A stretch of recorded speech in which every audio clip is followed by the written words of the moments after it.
દોસ્તો, લવ ટેમ્પરેચર નામે ઓળખાતું આ ગિફ્ટ આઇટમ 14 ફેબ્રુઆરીના દિવસે ખૂબ જ વેચાય છે. કેમ કે આમાં લવ ટેમ્પરેચરનું માપ આપણને જોવા મળે છે. તમે જુઓ કે આને આપણે હાથથી અહીંયા પકડી રાખીશું તો હવે ટેમ્પરેચર તમને વધતું જોવા મળશે અને ધીરે ધીરે તમે જોશો તો એનું લેવલ નીચે જે પાણી છે એ પાણી ધીરે ધીરે ઉપર તમને આવતું જોવા મળે છે.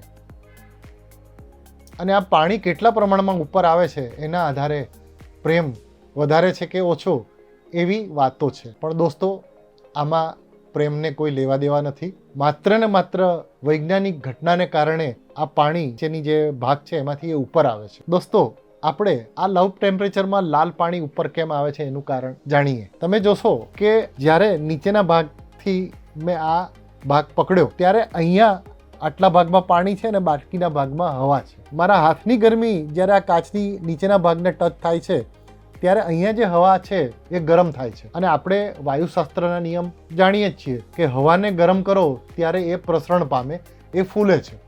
એટલે અહીંયાની હવા ફૂલી અને એ હવા ફૂલવાને કારણે એ પાણી ઉપર દબાણ કરે છે અને પાણી ઉપર દબાણ કરે છે એટલે આ પાઇપ વાટે એ પાણી ઉપરના ભાગમાં આવે છે.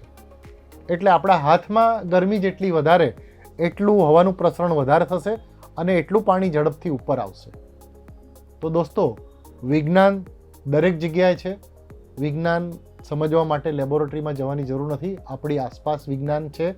વિજ્ઞાન પ્રયોગો દ્વારા કરતા રહો તો જ આપણે આગળ વધીને કંઈક બની શકીશું.